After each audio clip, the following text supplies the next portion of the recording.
Destroy the target. You have just heard some distinctive terms like smoke in the air, bogey, splash to, and weapons hot in those movie scenes. These are actually phrases used by fighter pilots during air combat. However, when we watch these movies, we often hear many terms but do not take the time to understand what they actually mean. Perhaps, if I'm not wrong, we just ignore those words because our focus is completely on the visuals of the movie. We enjoy those scenes rather than trying to understand the actual meaning of the words. Sometimes we simply forget or do not care to learn more about them. Am I right? In fact, while the movie is fictional, some of the words are not. Honestly, these words are very interesting if you delve deep into them. Well, today's content is going to be another interesting one. In fact, very interesting. Today we are going to reveal some of the most current and commonly used air combat terminology, especially used while delivering weapons.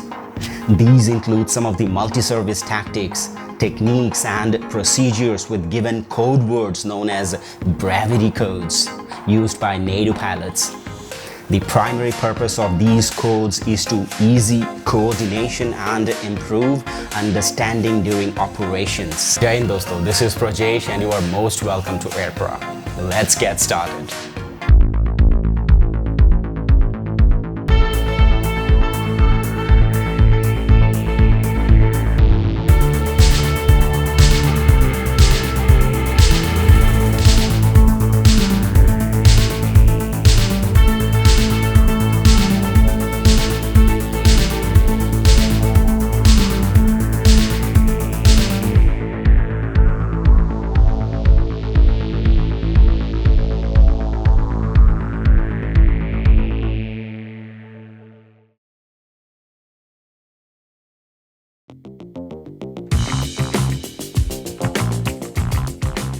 Efficient and rapid communication lies at the core of successful military operations.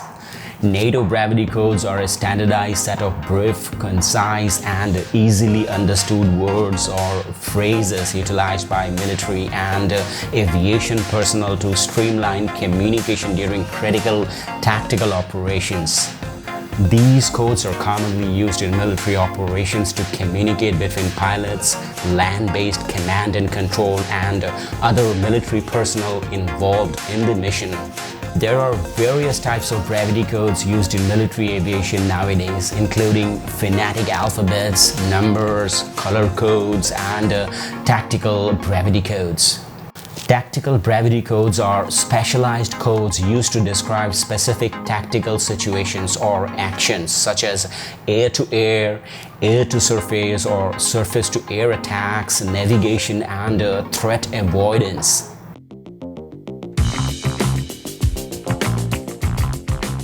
The Fox Brevity Code is a NATO standard brevity code used by pilots to indicate the launch of an air-to-air missile.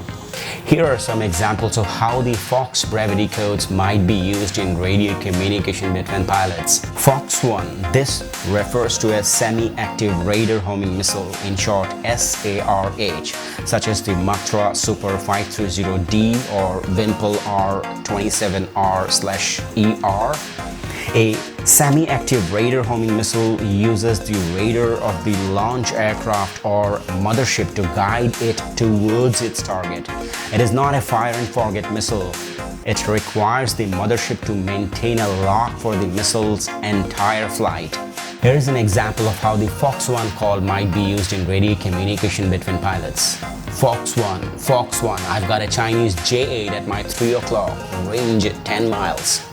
In this example, the pilot indicates that they have launched a semi-active radar-guided missile at a J8 aircraft located at their 3 o'clock position 10 miles away. By using the Fox 1 call, the pilot informs other aircraft and ground stations that a missile has been launched and that they should take appropriate action if required from their sides. Fox 2, Eagle 20, Fox 2. 2. This refers to an infrared guided or heat-seeking missile such as the A9 Sidewinder, R550 Magic and Iris-T. Heat-seeking missiles are generally close-range dark-fired missiles and have difficulty tracking targets at long ranges. Modern types like the Python 5, ASHRAAM and R73 can track targets from any angle. Fox 2 type missiles are fire and forget. Once launched, they cannot be stopped. Here is an example of how the Fox 2 call might be used in radio communication between pilots. Fox 2, I've got a Chinese J-20 at my 10 o'clock, range 5 miles. In this example, the pilot indicates that they have launched an infrared guided missile at a J-20 aircraft located at their 10 o'clock position, 5 miles away. By using the Fox 2 call, the pilot informs other aircraft and ground stations that a missile has been launched and they should take appropriate action to avoid the path of the heat-seeking missile. Fox 3, this refers to an active radar homing missile such as the Astra, AIM-120 AMRAAM and Wimple NPO R-77. Active radar homing means the missile has its own radar, allowing it to track its targets independently of the launch aircraft. Here is an example of how the Fox 3 call might be used in radio communication between pilots. Fox 3, I've got a bandit at my 9 o'clock, range 50 miles. In this example, the pilot indicates that they have launched an active radar-guided missile at a hostile aircraft located at their 9 o'clock position, 50 miles away. By using the Fox 3 call as per engagement instructions, the pilot informs other friendly aircraft and ground stations that a missile has been launched.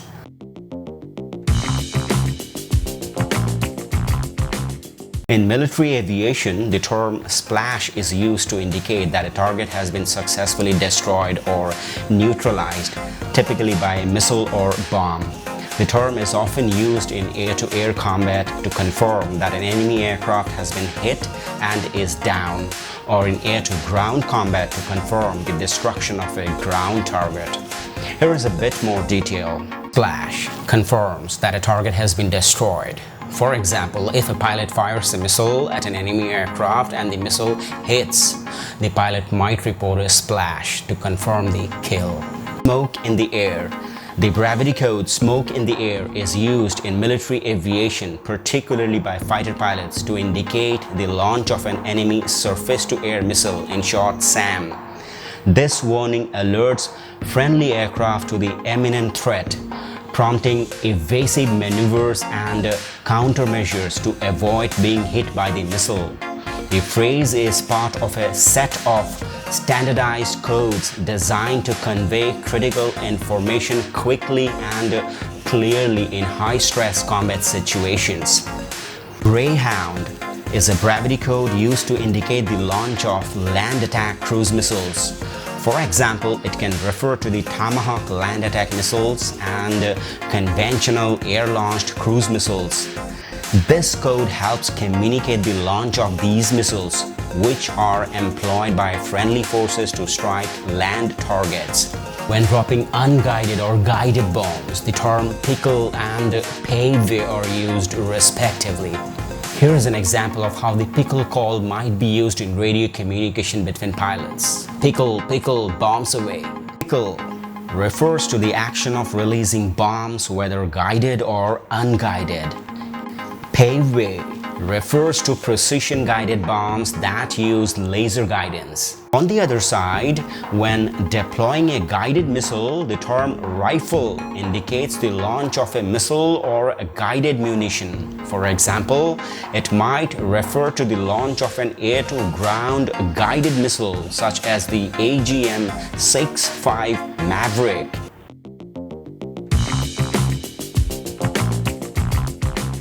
Bruiser is the call sign for an air-launched anti-ship missile such as the Harpoon, Exocet, Penguin or RBS-15. Using standardized brevity codes like Bruiser is essential for effective communication between pilots and ship-based command and control stations, as it avoids lengthy or confusing radio transmissions. Magnum is a NATO standard brevity code used by military pilots to indicate the launch of an anti-radiation missile.